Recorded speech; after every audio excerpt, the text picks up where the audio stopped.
Жол тыгыны мурунга караганда кескин түрдө азайып калды. Болбойт да, не надо же врать. Ну, сколько можно врать? Ой каратып туруп калып айтты. Жол тыгынын азабынан жумушсуз калып атабыз. Бир жакка барыш үчүн 2 саат эрте чыгам. Кечип келе барам, айла жок ушундай болот. Автобустарда эле эмес, жеңил машиналерде дагы пробка кылып, артыңарга жыйнап алып жатасыңар. Маселелер чечилгенден кийин биз ушундай кадамдарга биз кайсы бир чектөөлөрдү киргизгенге баш керек. Транспортты калабыз. Аял төлөп салды, машина ичинен. Бир жакка барыш үчүн 2 саат эрте чыгам. Кечип келе барам, айла жок ушундай болот. 2 саатта болуп калат, 2-3 саат. 2,5 саатта кетет пробка. Жакын эле жерге барыш үчүн уже жарым саат 1 саат убакыт кетип атат. Мисалы 1 сааттык жол болсо 2 саат кетирем. Тең менен же кечинде болсо 1 саат 1,5 саат. Эртең менен пробка болчу, саат 10го чейин. Анан кийин саат кечки 6га чейин неме болчу, жолдор бош болчу.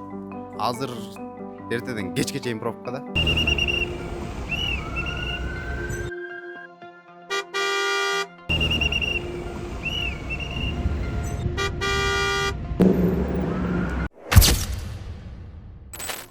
Жол тыгыны мурунга караганда кескин түрдө азайып калды.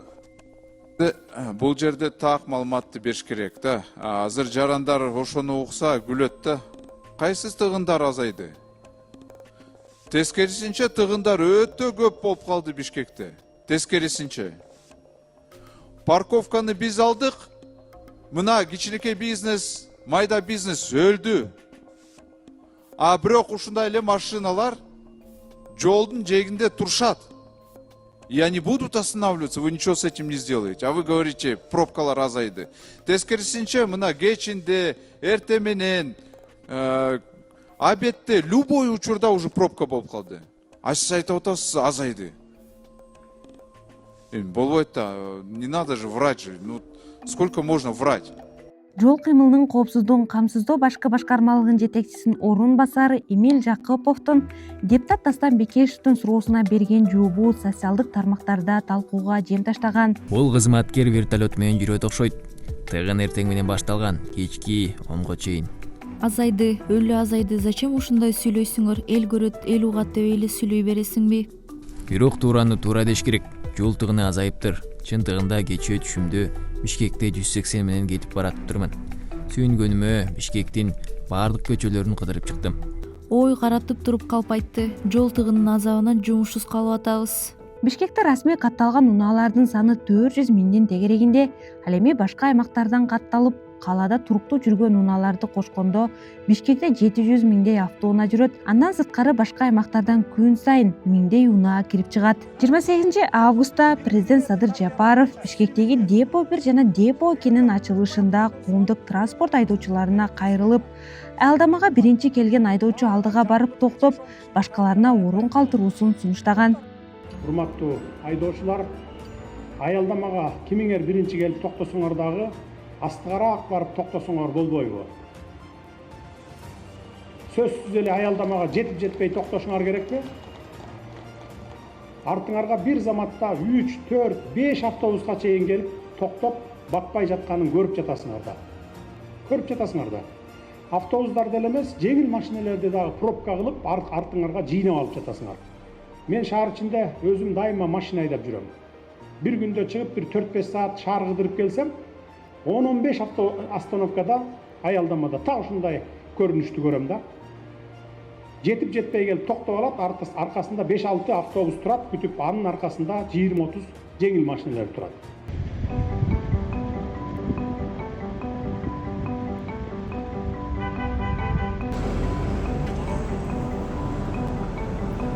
Тыгындын айынан баласы ооруп, же толгоосу күчөп турган энелер укук коргоо органдарынын кызматкерлеринин унаасы менен ооруканага жеткирилген видеолорду дагы социалдык тармактардан көрүүгө болот.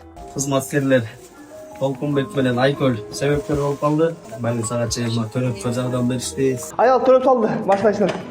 Шаардык мэрия жол тыгынын чечүү үчүн буга чейин бир канча демилгелерди көтөрүп чыккан. Алсак 2024-жылы элди жеке унаадан баш тартып, коомдук транспорт менен көбүрөөк жүрүүсүн камсыздоо максатында автобустар үчүн бир тилке бөлүп берген. Айдоочулар буга нараазычылыгын билдирген.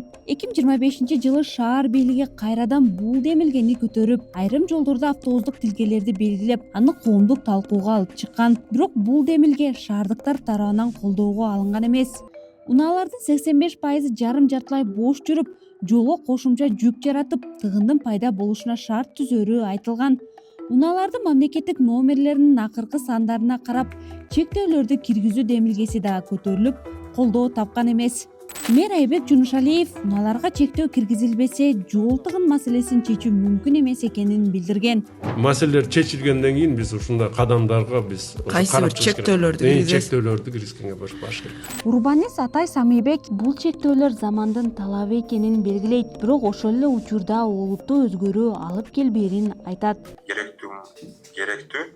Ошол эле коомдук транспорт өнүктүрүү, өзгөчө бир тилке берүү, ошо развязкаларды, көпүрөлөрдү куруу бул замандын талабы. Бул ошо шаардык инфраструктуранын өнүгүүсүнө жана жол инфраструктурасынын өнүгүүсүнө өзүнүн бир таасирин тийгизет. Бирок мындай көп олуттуу бир маселени чечпейт. Тилекке каршы бул мындай мүмкүн 5 жылга же 10 жылга маселени чечиш мүмкүн.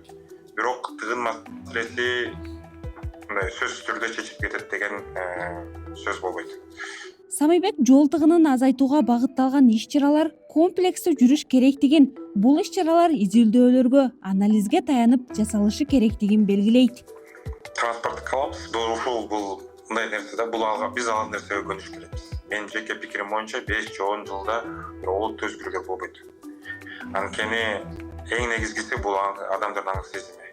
Бизде азыркы учурда жеке автоунааны айдоо бул нормалдуу бир нерсе көрүнүш да. Бирок чоң шаарларда автоунаалуу болуу бул мисалы көп балалуу болгондобу же спец транспорт айдагандагы жалпысынан бул мындай кымбат альтернатива болуш керек.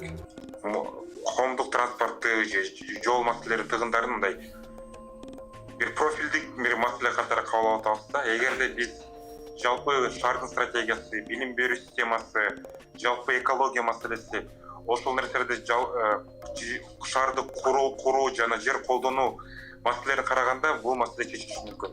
Жөн гана түзүмдү өнүктүрүү жолу менен биз тыгын маселесин эч качан чече албайбыз. Ошол эле учурда дагы бир айтып кетчү нерсе, шаардын өнүктүрүү стратегиялары бул жөн гана Бишкектин өнүктүрүүсү эмес, бул жана аймактардын өнүктүрүү стратегияларын кабыл алыш зарыл. Анткени биз азыркы учурда ички миграция, сырткы миграцияны карап көрсөк, сөзсүз түрдө Бишкек жана Ош шаарларында мындай аябай чоң ички миграция бар. Бул ички миграция ошол жол тыгындардын алып келишине бир себепкер болууда. Чекитмеде коомдук транспорт менен үйгө жетүү канча убакыт талап кыларын билүү үчүн жолго чыкты. Азыр саат 6-дан 43 өттү. Биз Жусуп Абдрахманов жана Киев көчөлөрүнүн кесилишинен Жалкычы районуна багыт алдык. Биз азыр 64-автобусга отурдук. Жол тыгыны менен канча убакытта жетебиз, бирге көрөбүз.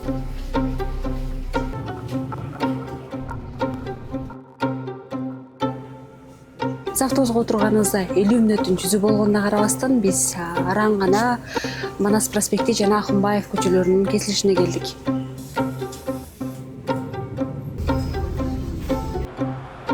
Биз Жусуп Абдрахманов жана Киев көчөлөрүнүн 18:43-тө Жалкычы районуна багыт алган элек. Азыркы учурда саат 20, башкача айтканда биз 1,5 саат дегенде араң жеттик. Сиз бир күндө жол тыгынына канча убактыңызды коротосуз? Комментарий калтырыңыз.